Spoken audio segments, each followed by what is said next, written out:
that was the example. That was just, you say it and you just have to do it. It's not going to come to you. You just, if you're going to say it, you have to follow it with your actions, and you have to manifest it with how much do you want it, and is it within your spirit that once you have it, can you hold it, can you keep it? And that is only your etiquette that's going to dictate whether you're going to keep it or not.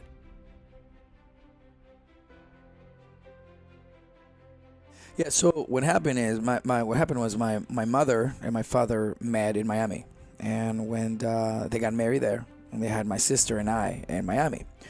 We were born in Miami, and when I turned 3 years old, back then the dollar and el Bolivar, which is the national coin in Venezuela, was actually very close. Really? So because Venezuela is the number one reserve oil in the world, and was one of the richest countries when it comes to natural resources. So they were exporting, a very, very influential amount on a global scale. Right.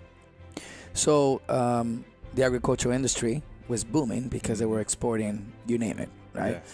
Yeah. And my dad, found passion in the agriculture industry, and he decided that it was time to move back to Venezuela for business, and we went back to work, and also he's Venezuelan. My mother is Colombian, so they went back to what they knew, and living in America was amazing at the time. But they went back to their roots, and so they brought my sister and I to Venezuela, and we were raised in Venezuela, probably a third in Colombia, most of the time in Venezuela. Sure. And so we were raised in Venezuela until I was about 13 and change, almost 14 years old. And around that time, the country politically and economically was showing signs. There was flags being thrown on the field. It's crazy right now. I mean, and the point is that I saw the start of the evolution, of the deconstruction of a country that was so influential in South America. Yeah. And so my dad saw the first national coup, and when it didn't succeed, the first one didn't succeed. It was led by a young military guy named Hugo Chavez. And my dad said, okay, guys, this is not looking really good. Corruption is taking a toll on the economy. Corruption is taking a toll on the last 10 years of growth. And my parents decided it was time to come back to the United States. And really the reason why we came back was to, and I quote from my dad, to say, mijo, get the education that I never had. And to me, that was really significant, and that was something that I was told when I was 13. And so when I came to the United States, I felt like that was my job. My actual full-time job was to get the education my parents never had an opportunity to have. And you didn't speak English then, or did you? I didn't even know how to speak English. In fact, this is the thing that sucked the most about it. Because my dad was like, okay, so here's what happened. So I was, in Venezuela and in Latin America, they make you take an English class. And if you don't have an interest in English class, it's okay for you to flunk it. Right. You failed it, and I was failing all my English classes.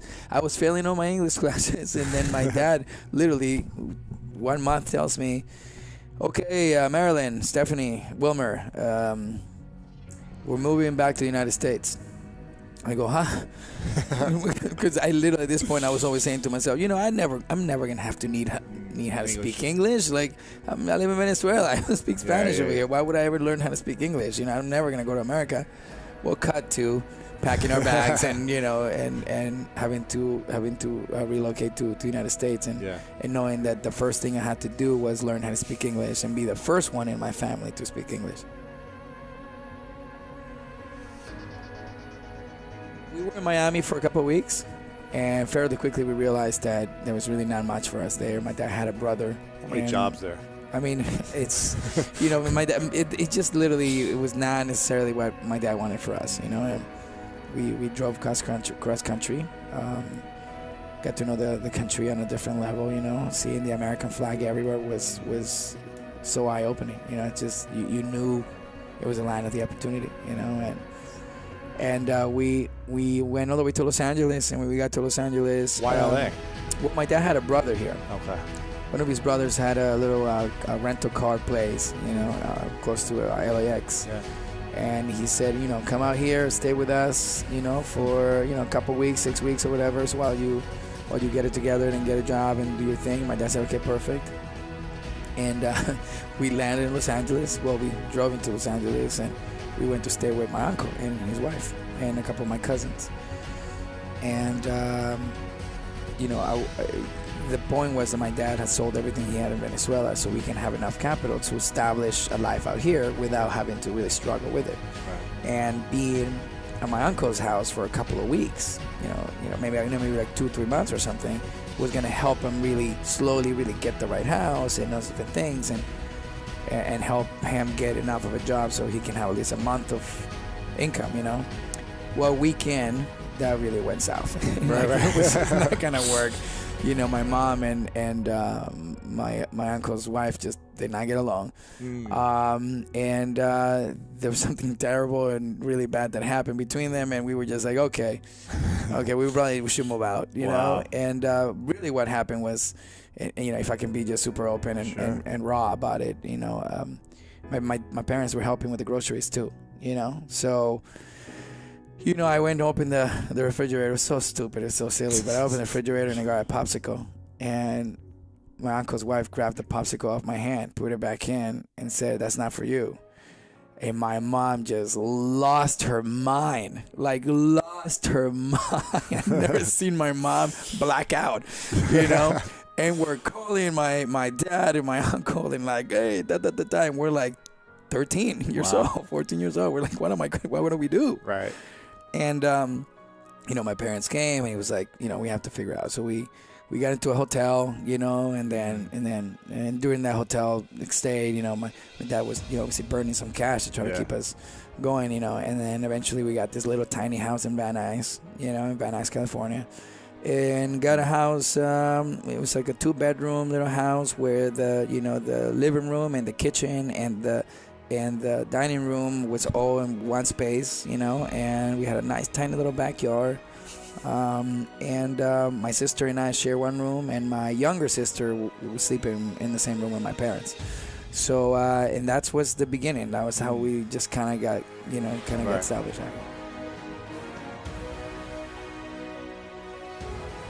Back in Venezuela, I lived in a very small town. I'm talking like I don't know, 19,000 people. Right, and spread out in 2 little zip codes that were basically so small that were pretty much considered as a city. You know, it was called Acarigua and Araure.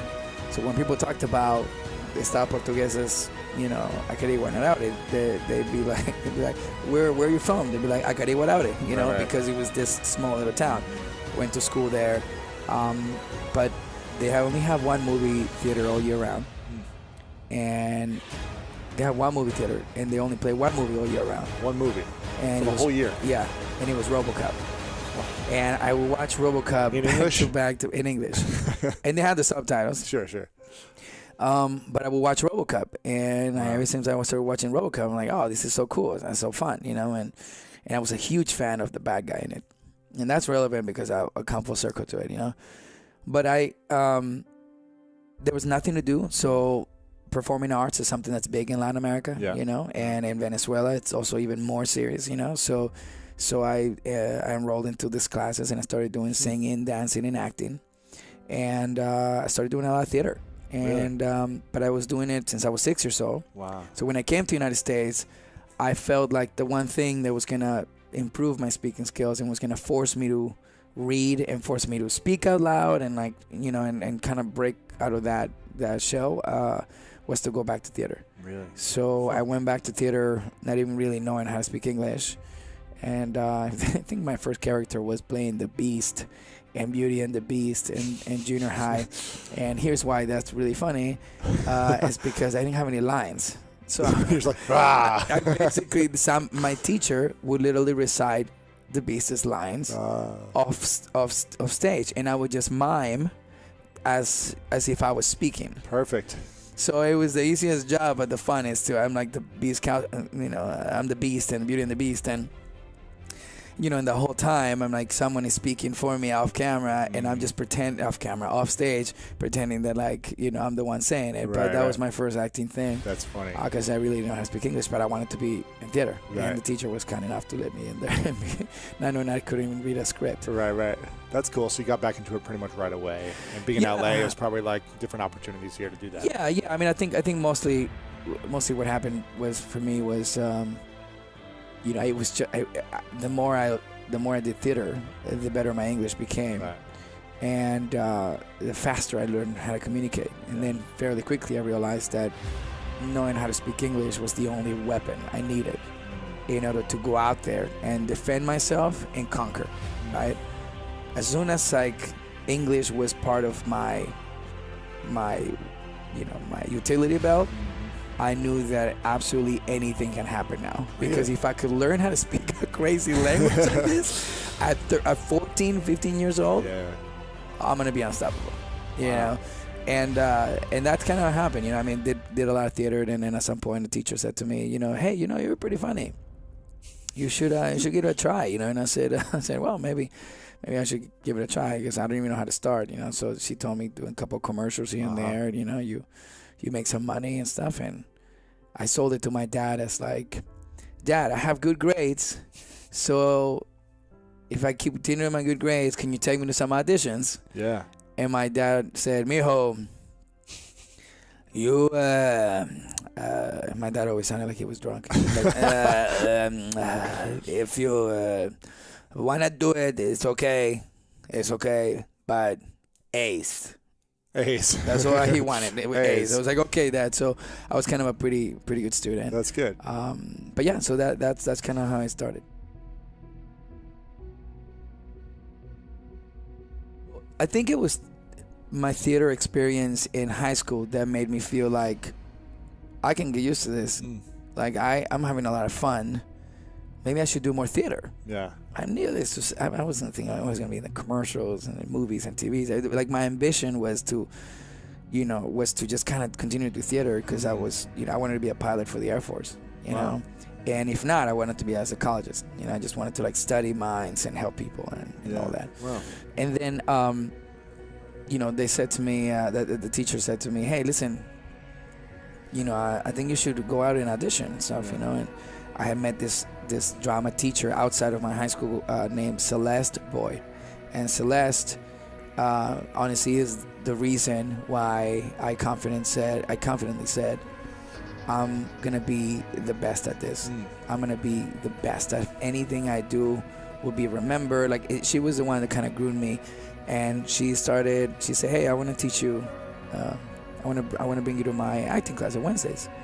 She's a pretty well known, right? I feel like I've heard that name. Celeste, I mean, if you're in the industry, you know who she is. Yeah, I've heard her name before. She's someone that iconically has helped so many people too. Yeah, that's what I've heard. And I hope that she continues. And she's still doing it, because she's an amazing woman. But so she brought you into her class. She brought me into her class, and I said, I can't pay for it. I was about 16. I was about 16 years old. I said, by the way, I can't pay for it. I have no money. And she was like, no, I want to teach you for free. Wow. And I said, wow, that's amazing. I said, can I bring my sister? She's like, okay, you can bring your sister. My sister and I did everything together. And she, you know, her class, it was 40-year-olds, 30-year-olds, 20-year-olds, you know, and as a 16-year-old just trying to do scenes, to learn from all these awesome actors that were older than me was great practice. And she introduced me to an agent. The agent said, I'm not gonna represent you, but I'm gonna take you out and see what kind of feedback we get. Right? It's kind of like representing, right? I mean, kind of, but it's a probation. Without committing. It's like a probation way of representing somebody. So, you know, so he sent me on this Doritos commercial, and they called him and he says, look, the kid is awesome. Like, he's really, really good. He's really funny, but he has a crazy accent, and we cannot take him because Latinos on television shouldn't have an accent. And this was back in '96, you know, or so. So they, but I just know the kid is really good, and the agent's like, all right, cool. So he sent me on another commercial, which I got, literally the second commercial I got. Wow. Which was a Pacific Bell Smart Yellow Pages commercial. It was a regional commercial. Pagers.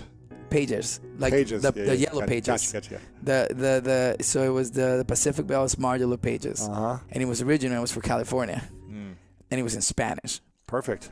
It's perfect. Perfect. And I had the irony is that the only line in the commercial was the Pacific Bell Smart Yellow Pages. I didn't have to speak Spanish at all in the commercial. But it was very nice. They had my fake family, and I was like, well, I got a fake family. It's my fake dad, my fake mom, it's my fake sister. This is crazy. And then so I went in there and I did the commercial. It was awesome. And with that money, I paid my dues, and I became a Screen Actors Guild member. Wow. I became a SAG member. And then he's like, okay, send you a couple of other things. And I started booking things back to back to back because I was having so much fun. Like I wasn't scared, no pressure. I wasn't scared. Like this. I have to get this. That's right. The audition, I didn't depend on the audition. So I started booking job after job, and then I remember, and this is the part that's the most significant to me in my life. I remember there was a time where, when I was about to turn 18 years old, and this is about almost 2 years into me auditioning and stuff, and getting little commercials here and there, little spots, and still doing theater in school. My dad was running errands for this mechanic shop, so he would bring parts over, and that's how he would get paid with his errands. And he did that for a couple other places, and he would get in there and try to give the mechanic shops and stuff. And I remember that one night there's a little commotion in the house, 2 a.m. in the morning, and I see my mom and my dad scuffling in the living room, and I say, what's going on? I get up. And I asked my dad, what happened? And my dad said to me, they stole our car. And if you know anything about anything in Los Angeles, if you don't have a car, I mean, it's like... Can't get anywhere. You can't get anywhere. And my dad's complete hustle, relied on that car.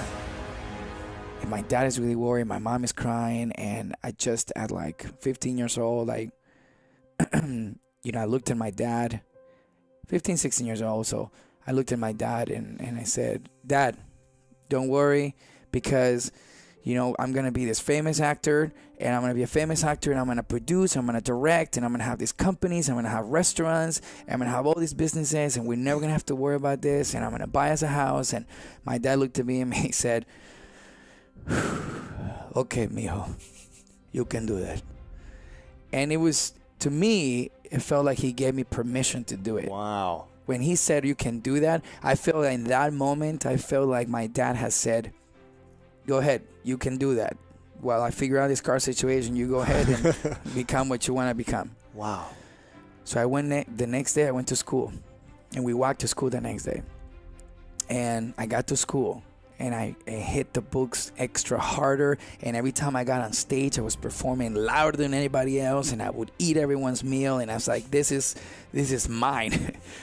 And he, and then this teacher said, man, let's take you to the advanced class. You want to? And so I was helping producing the plays. And then at some point, I wasn't even supposed to say this, but my drama teacher will go on her own auditions and will leave me teaching drama. Wow. So it was I was so into it. It's like, this is going to work, but I also, in the afternoons, I would play with my Salvadorian, Mexican, I was in a soccer league. So people always wonder, you were in the country for so long, how do you still have an accent? And I go, well, because I play soccer with Mexicans and Salvadorians and Guatemaltecos and every day. And I feel like that's the reason my sister has zero accent, because she had a bunch of white girlfriends that would go to the mall all the time, and she would say the word like a lot, But anyhow, fast forward, that happened. I told my dad that, and I remember, kept auditioning and stuff. And at the worst time of our lives, my agent sends me on this audition. It's my first pilot audition. And he said, here's the sites, go and audition. I go in, have a meeting, audition. They call me back again. And they say, hey, we're going to bring you back to producers. And I go, I'm getting a call back. That's great. But in my mind, I'm like, this is mine. Wow. I'm getting this pilot. I'm getting this pilot. It's my first pilot ever. And I went to the last audition, and they told me, just have a little more fun with it. It's very cool. So I went in, audition.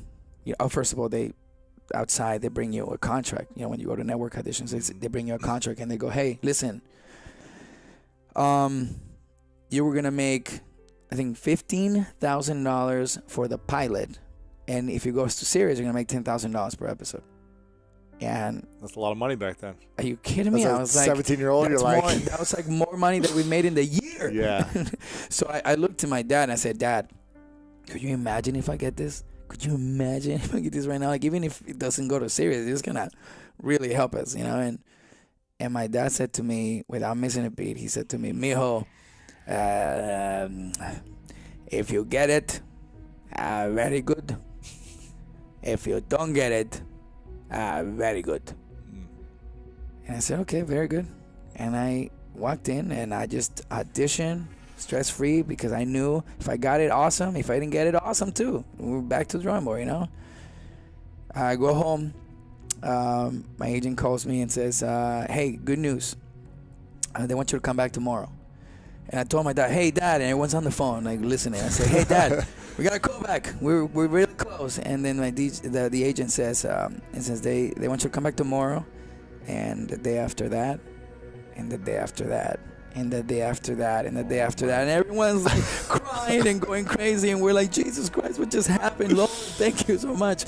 Wow. And then that moment, I looked out, saw the American flag, and I said, this is what it's about. How much more can I do? How much more can I go? How hard can I go, you know? And I said to myself that everything I did in this pilot was going to be the most memorable. I said to myself, this is everything that comes out of my mouth. I'm going to work, and nobody's going to fire me from this job. All I kept saying is, I don't want to get fired. I went in, did the pilot. Maybe like a month later, I get a phone call from my agent again. Says, hey, listen, congratulations. He said, good news and bad news. I said, what's the bad news? He goes, well, the bad news is that they changed the name of the show from Teenage Wasteland to That 70s Show. And the good news is that you're going on television. The show is going on Fox, and they ordered 13 episodes. It's huge. And I said, wait, the show's about the 70s? No idea. I was like, oh, I think this is American stress, I guess, in Wisconsin. I don't know, you know? Right. I had no idea the show was about the 70s. And then comes to find out, the show goes on for 8 years, 200 episodes, and kind of paved the way for everything I'm doing today now. And then I remember the day, like that week before I got this pilot, my mom and I were walking over to the 99 cent stores to get our groceries, you know. And I remember walking over it and, you know, walking a couple of miles to get back to the house with the bags and see my mom's hands, you know, really red, taking the bags. And, you know, we would rest every 2 blocks. We put our bags down and carry and continue. And I looked at my dad, I looked at my mom and I said, Mom, don't worry, because one day we're going to drive, you know, and one day we did. And that's just,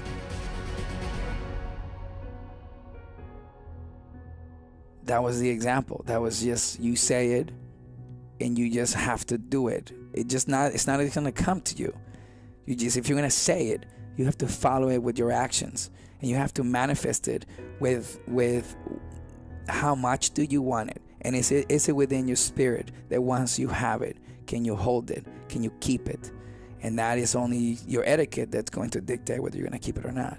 You know, so I look back on my mom and my dad. I retired both of them, and you know, the first thing I did when we got picked up on the show, I bought a house. And I said, we're not paying rent anymore, because we were like 3 months late in rent when I got the pilot, you know. So that was the beginning of my career and really the American dream I was about to experience. Reality. You live a reality in our countries that kids out here will just never feel. We'll have a tough time understanding empathy. Or empathy. Like, we can sympathize in our countries with opportunity. We can take advantage of opportunity. South America. Yeah. Specifically Venezuela. A reality that unfortunately most young people today can only appreciate through an Instagram post. That gave me the edge. When I came here and I saw, you gotta keep in mind, our 6 o'clock news was decapitations and school buses getting sprayed by AKs and, you know, cartel movement and you know, and you know, bombings and you know, senators who were getting murdered and police corruption and all that stuff. And you're talking about a crazy level of danger that affects the poorest and the richest community all at the same. And then you come to America, and people are talking about, oh, another drive-by. And they're talking about, like, the violence in, you know, in the hoods. To me, that was like, what? This is Disneyland. We are in Disneyland. Like this, the United States is the best, is the purest place on earth. Like literally anything can happen in this place.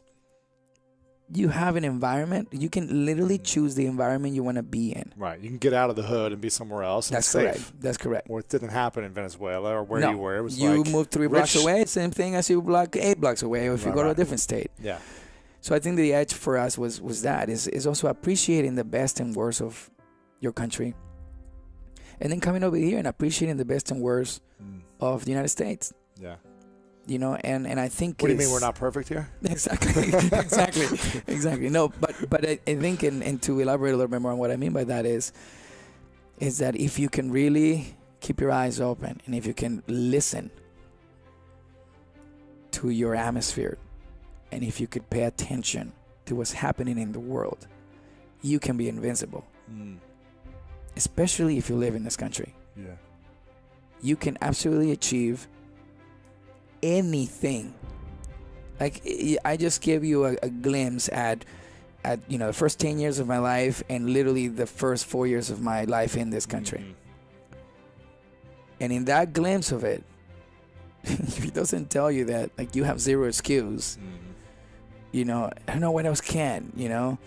But I come full circle to, like, coming from Venezuela, knowing that right now, 20 years later or so, Venezuela is, you know, middle class people have to stand in line. Doctors, you know, professors are homeless right now. You know, they're standing in line to get a carton of milk and a bag of rice, and then they X their hands so they don't come back for a second one, and they are organized based on the last digits of your driver license and your ID, and you think about a country that, you know, that had, I mean, the richest resources and was exporting and was, you know, it's sad, you know. You look at that, and then so knowing where you come from, it's crazy important. Never forgetting where you came from is really the edge you have on anyone that may be considered a competition. And that's something else I tell young people when I speak and I do speeches and stuff is you know, competition is a state of mind. You know, if you believe in competition, look, in sports, 100%. But an athlete that wins over everyone and goes out there and plays harder than anybody else is because they know the only person they're competing with is themselves. And you've heard it, and you've seen it in billboards, and you see it in inspirational posts, but you should really study what that means, because the only one that holds you back is yourself. Yeah. I never compared myself to anyone when I got here. I was embarrassed about my accent for a second, and then I learned to find pride in it. Yeah. And then at that point, anything counted. But That's my edge good. was that, you know, knowing where you come from. I think my dad said two things that really kind of made all the difference for me. And I think that the first one was, you know, in that auditioning room, before I went into the 7th show, he says, Mio, you know, if you get it, you know, very good. If you don't get it, you're very good. It was so simple in the moment, but I've carried that, you know, through my mind throughout my career. And honestly, what it did is it made me fearless. It made me fearless to experience failure. Like, many of us put so much emphasis on winning something, or achieving something, or getting a job, or getting a break, or getting that part, or, you know. The truth is that was one of the most substantial pieces of, you know, metaphorical lessons that I got, was that if you win, great, and if you don't win, that's awesome.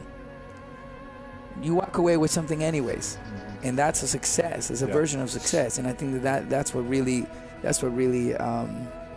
changed my perspective, and that's why I felt like I was booking so much back to back to back, and when I went to that audition on the 70s show, it made me so fearless that I went in there. I had nothing to lose. Nothing.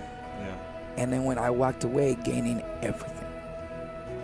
And I think so. I think that's something that I hope young people can listen and say, hey, wow, don't fear failure. To be honest, you should fear success. That's the thing you should fear. Failure is a consequence of maybe, chance, lack of preparation, timing. There's so many elements, and none of those elements are personal, except for, did you prepare? Were you not prepared enough? Did you give it your all shot? If you can walk away saying, I gave it everything, I didn't get it, awesome, it wasn't for me. But it's when you don't give it your 100% that you fear the failure.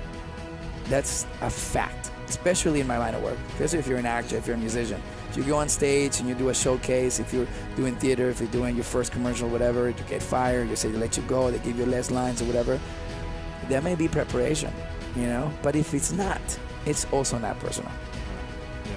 I think the other thing that my dad said that made a lot of sense to me was, it wasn't what he said, it was mostly the way he lives life. He laughs at a funeral. Like, right. My dad finds a way to really find humor in the most dramatic moments, and I learned that from him, and that also made me accept faster. It made me analyze and accept and find the positive in the bad.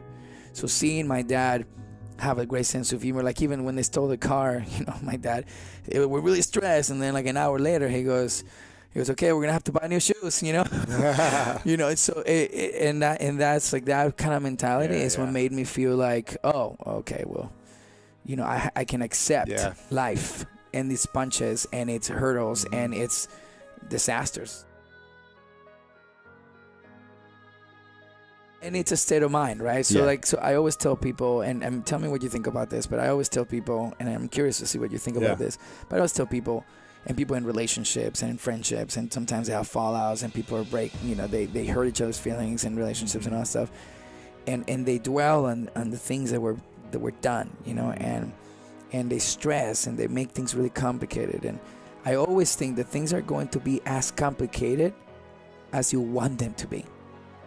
And they're also going to be as simple as you make them to be, right? So I always feel like when something complicated happens, you have to remove yourself. You got to pull on the parachute and be like, let me look at it from bird's eye, because because when you're in it too much and you put the blinders, I feel like the problem is way bigger than you can control. Become consumed by it. You can't get out of it. Yeah. Right. Yeah, I agree with that for sure. Yeah. Cool.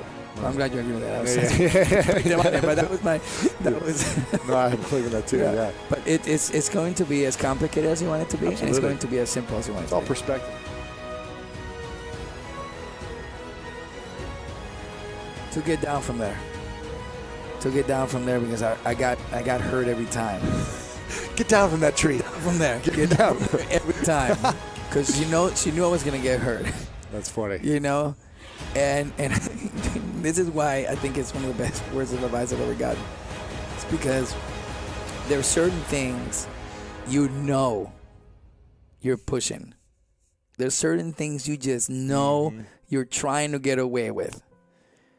And when she told me, get down from there, it was this like hunting voice. It was like, get down from there. You're going to get hurt. Right. And I got hurt every time. Really? I got hurt every time. And I think it's like, in the times that I climbed the tree, or the times that I pushed the envelope on whatever subject or category of the conversation, I pushed it without knowing whether I was going to win or not. Or I pushed it without actually really knowing whether I was right or wrong. So knowing that you have this voice in your head that says, get down from there, which came from my mother. Most of us have this voice that either tells us either yes or no, My mom just kind of set a precedent that she just knew better than me. Yeah. And FYI, your parents are always and will always be way smarter than you, no matter how smart you think you are. Period. They're Years of always going to have experience. 30 years on you, and you can never get to 30 years or 40 years of experience. So your parents will always be smarter than you. And if you think your parents don't relate to you because they don't understand what you're going through, They do. you're so wrong. Yeah. Because you got to remember they were teenagers too. I agree. I mean, look, that's the upside. I mean, what I mostly what I want to come across with my mom saying that is that when you have the support of your parents, you should have your heart open. And they supported me through everything I wanted to do.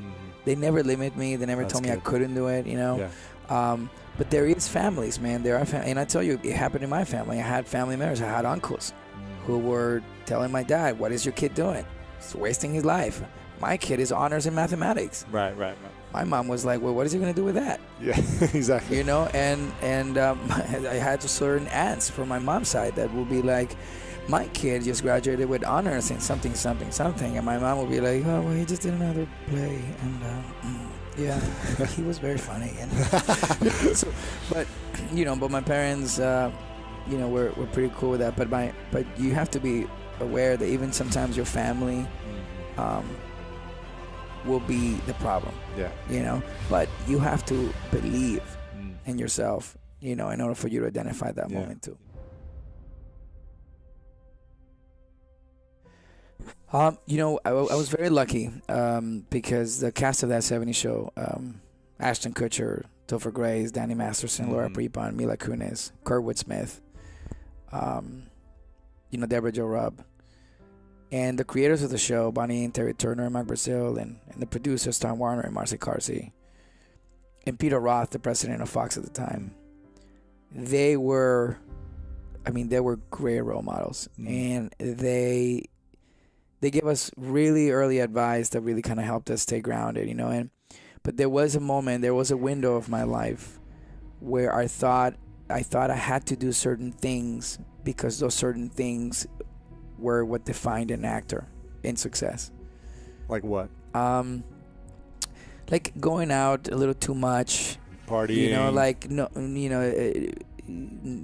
Going to the places you're gonna get photographed for no reason, things like that, and then only for 1 year I hung out with people that I really I had no interest and had no relativity with. We couldn't relate. We didn't see things the same way. But when the music is loud, you kind of drown all that out, and then you just kind of think that that's a real friendship. Yeah. I had to do a real inventory in my life to understand that I had bigger purpose, and that that my ambition was bigger than just being out at a club all the time. Yeah. I enjoy celebrating my successes. So if you ever see me out, it's because something awesome just happened and something I closed a monster deal or something like that, and I'm celebrating. But the days of me just randomly going out for a run, that hasn't happened. It's 8 years, 9 years or so. I think that's something that really helped me get centered and get some of that youth back, And I think when you're young, you should allow yourself to go out there and experiment and do what you got to do. But based on the road and what I wanted to achieve, I needed to make certain changes. So, but the cast of the 70s show, we held each other down, right? We never had to hang out with anyone else because we thought they were cool. In the most humble terms, I can say we were the coolest. Right. And we're fun to hang out with, yeah. We're going to hang out with this crowd, And the reason why I say that is because we were real people that just so happened to get an extraordinary job. And think about the generation before Dawson's Creek and the 70s show, and the generation after. That moment in time. The reality shows, before that hit, and right as soon as Seinfeld was leaving the air, there were some new kids in town. And I remember it was the cast of Dawson's Creek, and it was the cast of that 70s show. Melrose Place and 90210 were having their last seasons. Yep. And it was back in 1998, between 1998 and 2006. We were real people that had extraordinary jobs. And I'm talking, Justin Timberlake, Jessica Biel, Jessica Alba, Ashton, the whole cast I just mentioned. By the way, Jamie Foxx, Mark Wahlberg, Leonardo DiCaprio, Tobey Maguire, real people that you talk to and you feel connected to. It was a very, very unique country club. Yeah. And we'll never have that moment again, Yeah. But I gotta tell you, that really also helped, because those people had no problem telling you, hey man, you don't gotta do that. You should hang out over here instead. Right. Don't do that stuff. Yeah. Kind of like your mom. Get down. Yeah, okay, man, get down from there. Get down from there. Yeah. But yeah, so I think that helped. I think that truly helped. Cool. The dynamic that we had back then, it really helped. And you look at now, I'm 37 years old, and from 17 years old to 37, the fact that all of us are still here, swinging as hard as we did, and doing absolutely anything we want to do when we want to do it, and the world and the studios and the Hollywood and the fans are still welcome us is like, I don't even know what it's the biggest blessing we could ever. Maybe from a moment or from the entire experience or something they did or said. From the Castle show? Yeah. We inspire one another. We kind of held each other up. And I think it was how real we were. I do have to say that Danny Masterson really said a really great. He'd been in the game longer than us at the time. He'd done Roseanne and Sybil and all that, and he was already in that company for a while. And he kind of showed us a couple of places that we could hang out and stay out of trouble. And we would go to this. Every Friday night after the show, we would go to this bar called La Poubelle on Franklin, and we just kind of just sit outside, chill, fresh air, chill, talk, and laugh, and that was fun. So Danny kind of set it a good tone for all of us, as in like he never had to, he was never in the scene. We kind of created our own bubble, and he started that. And then after that, I think Ashton, Danny, and I became best friends, and we never let one do something that would be jeopardizing or anyone. I think that's one thing I think Ashton, Danny, and I did for one another, and they really helped me understand is that I didn't have to do anything based on any other perception or assumption, that I could just be. Yeah. Do you have any regrets from anything in that show or that time? No, I don't regret. I tell you, I don't regret anything. I appreciate every mistake. Regretting mistakes is a waste of time. You got to embrace the mistakes. There was times in my life where I felt things and have made mistakes, and misjudge certain things that I did or said, that really cost me a lot of pain and a lot of sadness. But I also appreciated that lesson, because it made me a better man, a better friend, and realized that I had to make some quick changes if I was going to really still be around at 37. I learned really strong lessons from the sitcoms of the 80s and the early 90s. I mentioned the cast of Dawson's Creek and the cast of 70 Show. I feel like, again, we were in this moment in time where for the first time the film studios were looking at this group of kids as real estate. Like, what if we get James Vanderbeek to be in Varsity Blues? What if we get Ashton to be in whatever movies he did, right? And what if you got Wilmer and Summer Catch and and Unaccompanied Minors and all the early things that I did. Same thing with the rest, Katie Holmes and Joshua Jackson. Like at that time, that we were given an opportunity to kind of prove ourselves for more than a TV actor. Yeah. Because at the time, the perception was that if you were a TV actor, you did TV. Yeah. If you did movies, you did movies. If you were in the category of supporting characters like a Fez on that 70 show, you were destined to never work again. Okay? Yeah. Somehow, you're supposed to get stuck. Yep. You're supposed to just be like, forever. You're the like, Karate Kid. You're the Karate Kid forever, right? Like you're literally going to be that, right?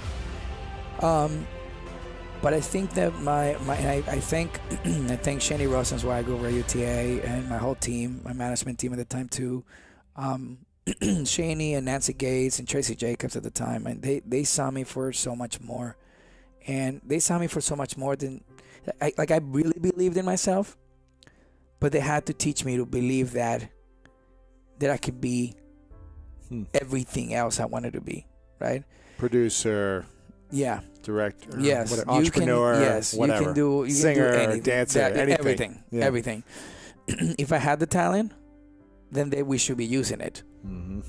That was the philosophy. Yeah. And but I also have to thank a few people for that transition, because it was a slow burn.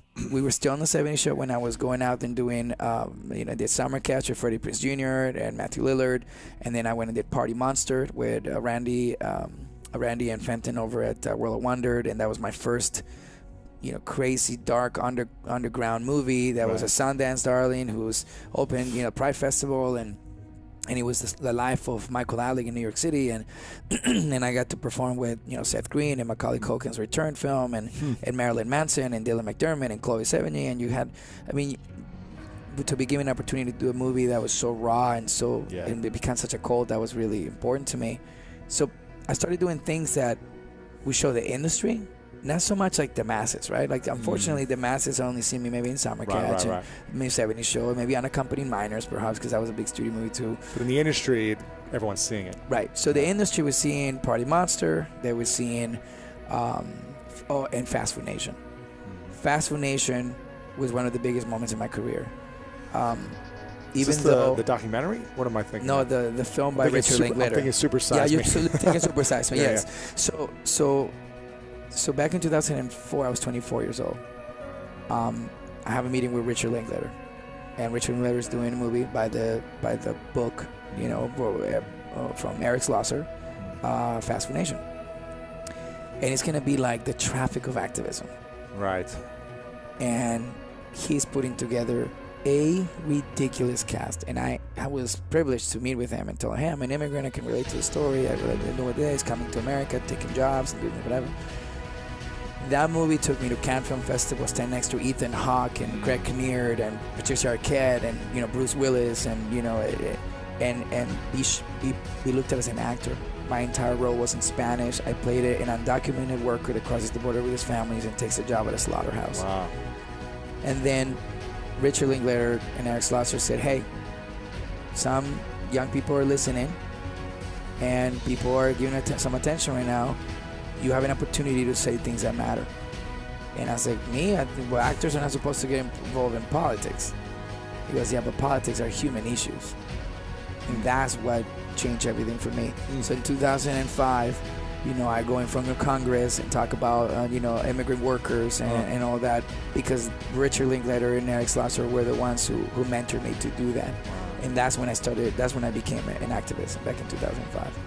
That's when I said, you know what, I have a responsibility with every character, I have a responsibility with everything I say. That's when things drastically change and slow down for me.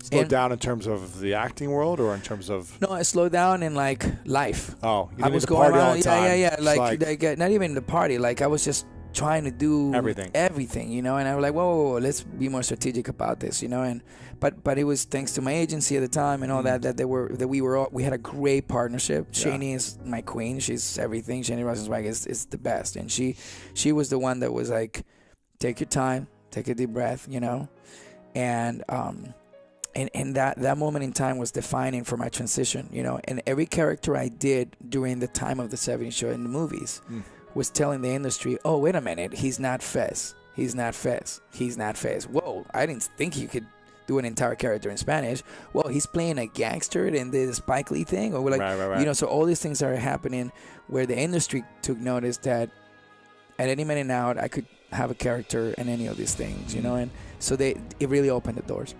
And, I remember another pivotal point for me when I was doing a 70s show, I was doing Handy Manny, I was doing Your Mama, and I just finished, and Fast Food Nation had just premiered in Cannes. And Entertainment Weekly had honored me with 6 pages, The Arrival of Wilmer, and it was like this thing. And I had this anxiety.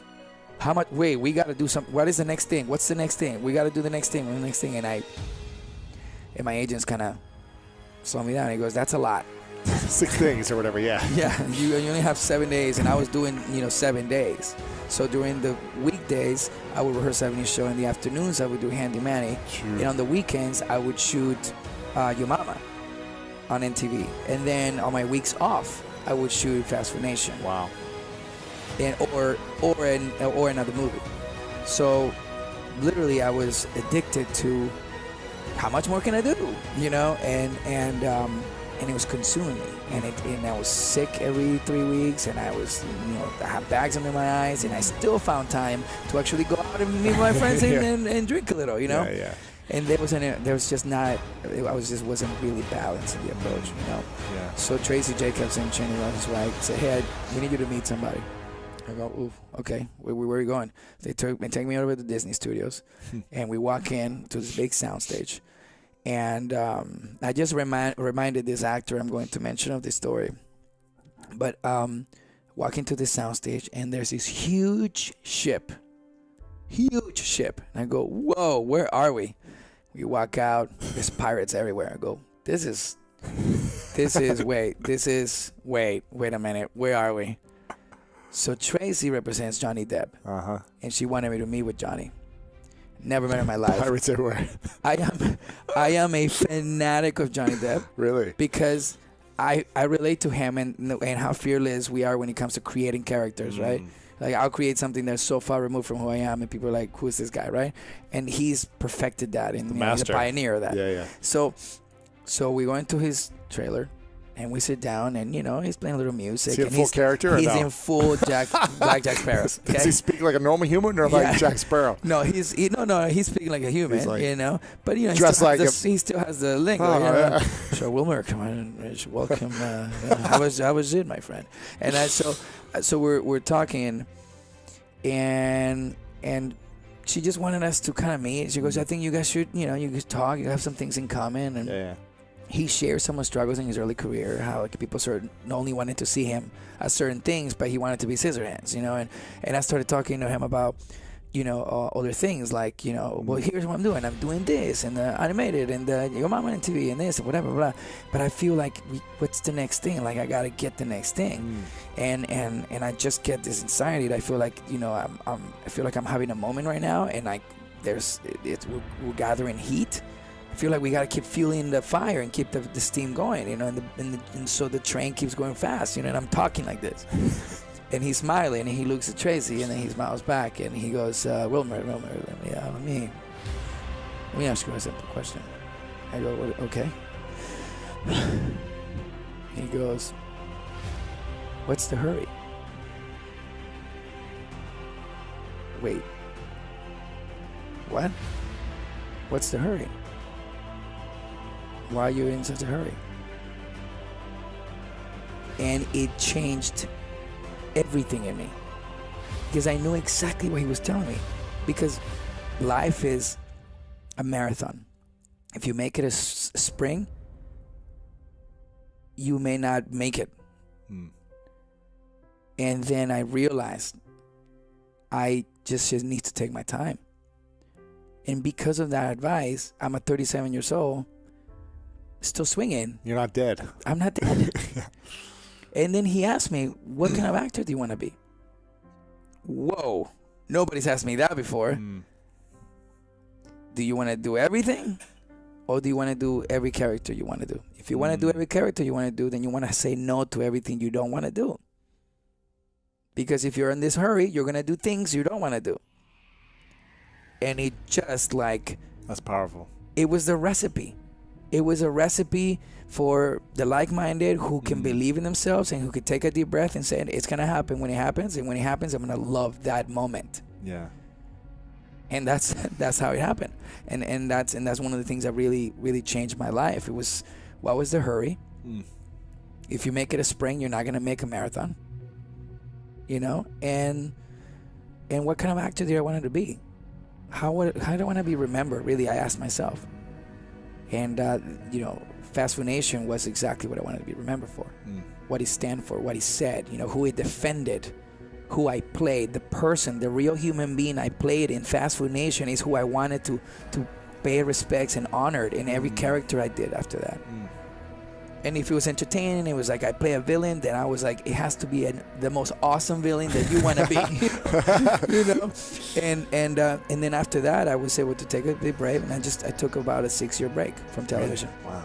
I took a 6-year break from television and started producing, started directing, started developing, started my production company, and focused on making Handy Manny one of the most, you know, the biggest show. And because he was helping people, and because families were so proud of having this little bilingual character teach, they're either Caucasian or African American or Asian or you know, or everybody else that will watch this show of any ethnicity, to be proud of appreciating a second language, appreciating your culture, never forgetting your roots. And I was like, that's what I want to do. And then in those 6 years, I became an activist. And Rosario Dawson and I, you know, were part of the whole wave of Voto Latino. Started with the census, then with registering people to vote. Then after that, it morphed into more activism and starting with, you know, programs like Ready to Lead for the Congressional Hispanic Caucus, which was a college readiness program for minorities, so they understand what's out there and how they can actually make college attainable. And then, you know, after school programs, and I just got addicted to touching people and having them, you know, see a light that I saw at one point.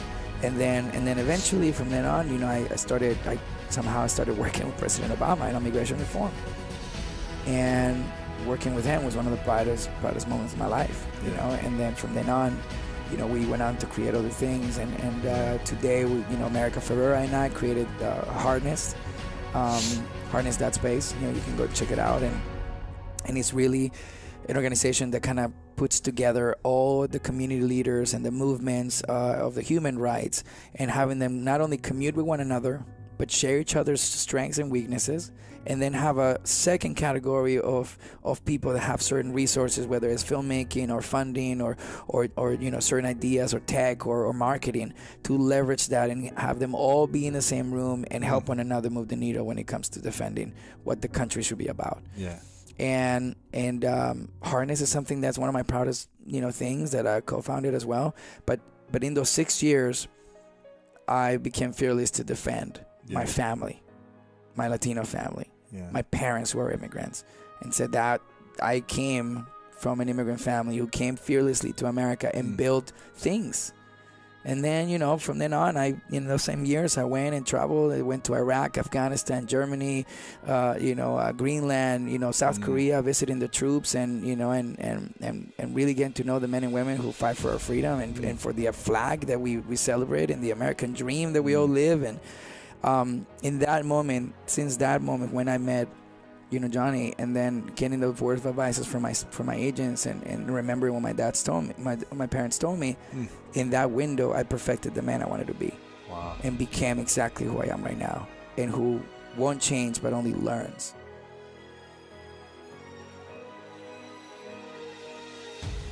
Well, today I look myself in the mirror and I say, you are Wilmer Valderrama.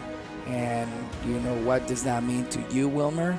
That means someone that is fearless, you know, someone that believes that anything is possible, and the only thing impossible is what you told yourself was going to be. And honestly, just a proud, you know, a proud son, you know, proud of his parents, and proud of the sacrifice. But, you know, humbly so, I just think, you know, I've become exactly the person that I would look up to if I was Wilmer. And again, I only say it in the most humble terms. That only means so much to me. Doesn't mean anything to anybody else. But I've become exactly the person that Wilmer Valderrama will look up to. And that's the only person I want to be. That's cool. You know, so when I think back at all those years and all those mistakes and all those, you know, lessons, it's hard to regret anything, you know. Yeah, it's great, man. Because it's giving me the spirit that makes me live life today, for sure. You know, it's simple now. I mean, it's simple is to continue to do things I like. It really is simple. You know, If you asked me this 10 years ago, I would say an empire. Yeah. You know, I'm going to build an empire. And now, to me, the empire I have is only as influential as the people I surround myself with, and the reach and the change and the impact that it has on people and on society. And unity has become really the spirit of that empire. It's not about how much can I achieve, it's how much can we do. And it's never, I mean, I learned very quickly that I dream very small, but we dream very big. Yeah. You know, I also, learned that the vision for what's next, it's about creating a seed, divorcing it, emptying your pockets and the table, everybody around the table empty their pockets, and then build a Lego house from there. That's it. That is, to me, the recipe for success today and for the future, is understanding you have weaknesses, and those weaknesses are going to be somebody else's strength. So you have to never assume that weakness you're going to make a strength, because if you only focus on your strength and you allow somebody else to share their strength with you, you both just win. That is strong. And I was a one-person band for like almost 10 years of my life. Tried to do it all yourself. Tried to do it all myself. And I got some things done, but not at the impact that I thought it would be. Because it wasn't about the credit, and it wasn't about the ego. It was about no, I can do this, right? But a real leader empowers, right? A real leader inspires. And that empowerment and inspiration turns things into reality. It's not you did it and you came and assembled this table. It's not that somebody had to cut this wood. You don't cut wood. You're not a carpenter. No. You don't make legs of steel either. No. Right? But in order to build this table, I got to get us all together. You're the carpenter. You build the steel, but I got the screws and I know exactly how we're going to angle it. Right. And now we all can successfully, share this table together. Yeah. And everybody wins. Yeah.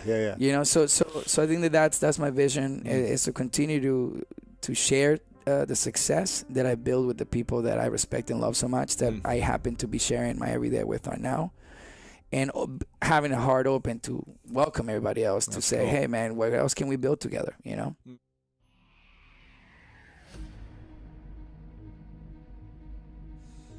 I mean, very simple for me. I live by them, and I just hope I can pass this on to my children as well.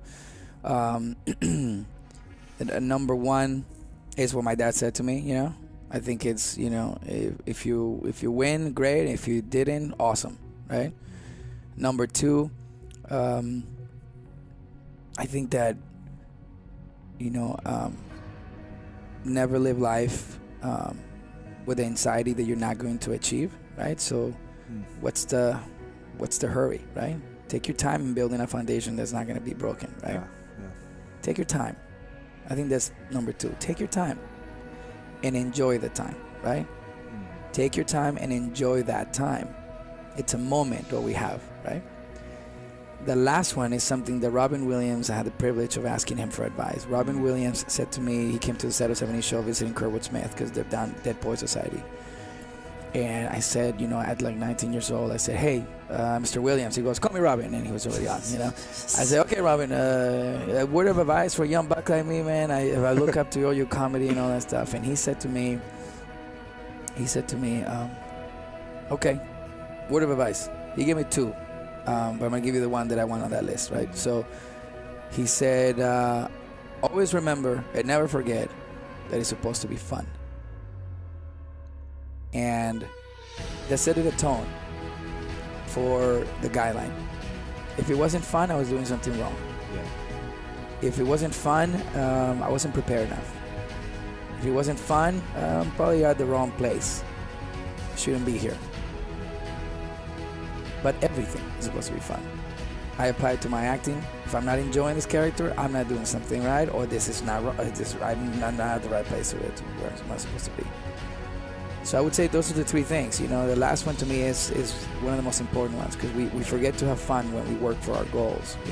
We sometimes feel like we have to sacrifice and we have to put ourselves through pain and that we have to be sore in the morning.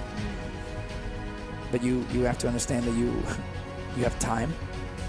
That no matter the outcome, you're going to win anyways, as long as you make it fun. What was the second thing you said? The second thing was about fans. He said to me, so when you meet your fans, because you're going to have fans, they're going to have 2 or 3 minutes of your time for the rest of their life. What 2 or 3 minutes do you want them to walk away with? I never have a bad day in front of my fans. My fans come up, they want to say hi, take a deep breath. If I'm going through something, you smile. if I'm stressed, I want to give them the same energy they give me. When they give me, they have this, when their eyes, when they meet me for the first time, sometimes there's tears, sometimes there's laughter, sometimes they go into this place where they remember all these characters, or they listen to all the quotes that I put on Instagram or Twitter and all that, and they quote me back and they say that you've helped me so much. You know, the things that you said really helped me while I was getting through this hard time, or even as far as saying like, you know, today I didn't think about harming myself because you made me smile today. And all these things have to be met with the same compassion and the same love they give me. And, you know, if all my fellow actors and musicians are listening to this, it's a lot easier to give a smile in the moment. It's a lot easier to take 3 minutes than hide and elaborately not connect with your people. So to me, that's very, very important to me, you know. 2 or 3 minutes, yes, of course. Picture, no problem. What do you want me to sign? Of course. What do you want to tell me? This and this and this. Great. Keep digging. Yeah. Keep climbing. Thanks for saying hi. And yeah. See you later. I appreciate you saying hi. That's the only way. That's the way I finish every encounter. Thank you for saying hi. I appreciate you coming up. I know not everyone's like that, but yeah. But I will say that's my philosophy.